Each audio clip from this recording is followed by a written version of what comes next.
Welcome to the fourth part of our tutorial, NFT tickets for your event.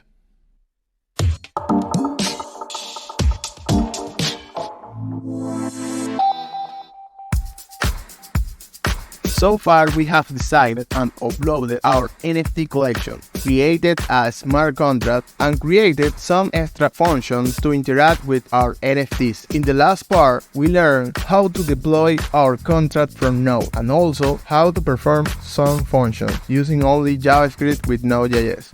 In this part of the tutorial, we will create an application with React so that users can access our application from their mobile device using the Phantom wallet, mint the NFT and do the verification. Wow! This way, we can create a commercial application to verify your NFT tickets. Let's go to a folder of our choosing, open a terminal, and create a new React application. In this tutorial, we will start working with a code editor and use Visual Studio Code. Link in the description. Open Visual Studio Code and drag and drop our folder. Open the SRC tab and then open the app.js file. Let's open a terminal and execute the command. To test that everything works correctly, let's get rid of some of the code that we don't need. Import the web3 library. And within our component, we will start creating the variables we need. In this variable, we will store our user account. In this variable, we will store the provider to work on the mobile network of Polygon using our QuickNode RPC. We are going to create an object where we will define the data of the network we will be communicating with, and that will also carry the QuickNode RPC. Remember that we have already created this in the second part of this series. We are going to verify if the browser finds the Phantom wallet and store the result in a constant. Now we will create a function through which we will obtain the provider of our user's Phantom wallet and configure it to work on the mobile network of Polygon using our QuickNode RPC. If the Phantom wallet is not found installed in the browser, we redirect to the Phantom page and exit the function. Let's take the Phantom provider for the Ethereum network from the browser Windows object. Note that this code will only run if the Phantom has been detected, because otherwise the function will be interrupted in the previous step. We are going to verify that we have correctly obtained the provider. And if so, we request access to the user's account as follows. By making this request, the user must accept the connection in the browser. And since we must wait for their approval, we will execute the next part of the code using the asynchronous method then, and we must handle any errors. If we obtain permission from the user, we will receive an array with all the accounts of the user's wallet that we will store in a variable account, of which we will need the account that is in the first position, and we will store it in our variable client account. At this point, let's log the client's account on the screen. Let's make a new request, this time to switch Phantom to Ethereum and Polygon network, and we will send as a parameter the object that we defined earlier with the data of the mobile network and the QuickNode RPC. Again, at this point, we must access the then method to execute the next part of the code only if the request has already been completed. And we will also put the error handling properly. Let's save this provider object in the variable we created for it, which will be available for all the other functions we created in our app. At this point, we have already connected with the Phantom and configured it to work with the mobile testnet and our QuickNode RPC. We are going to log our provider on screen, and we have already completed our getProvider function. We will automatically call our getProvider function when the app loads in the browser.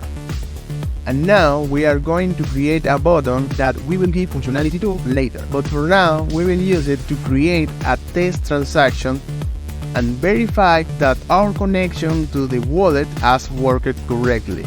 We place the following code inside the header tags to create our button that we will call the testing transaction function we will create next. We create our asynchronous function testing transaction. We place this console log to view the transaction data we are trying to create. We are going to create an instance of the Web3 class with our configure provider and assign it to a variable that we will call Web3 in lowercase.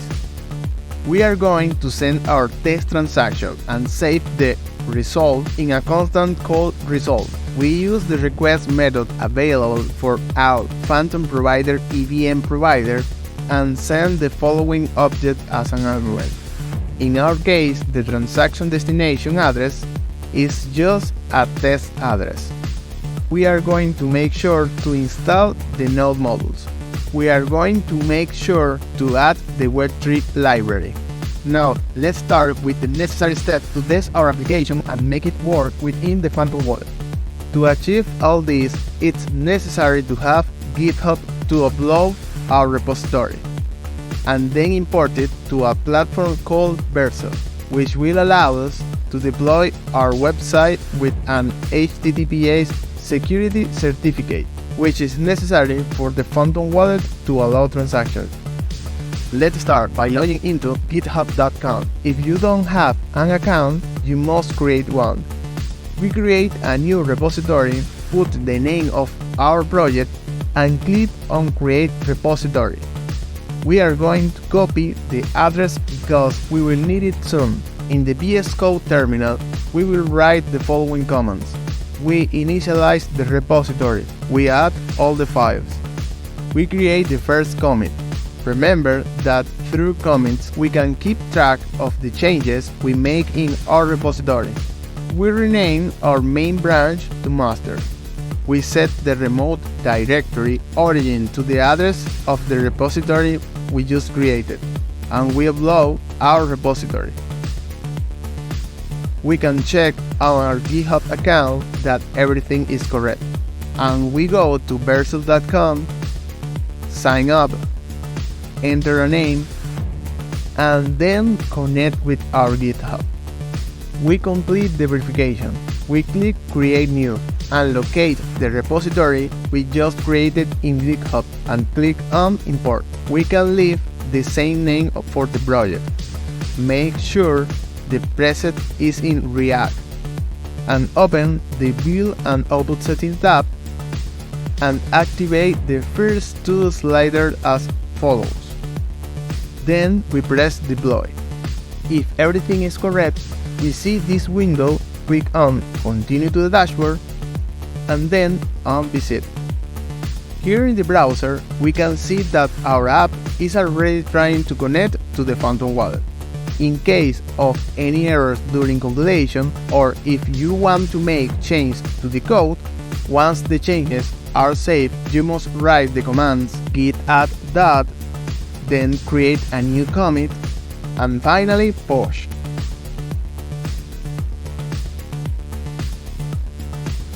Then in Vercel, if we go to our project and then to deployments window, we can see that our project is being deployed and will be ready with changes in just a few seconds. If we visit the project, we can see the changes or corrections. As a last step, we will verify that transactions can effectively be made within the Phantom wallet using its browser.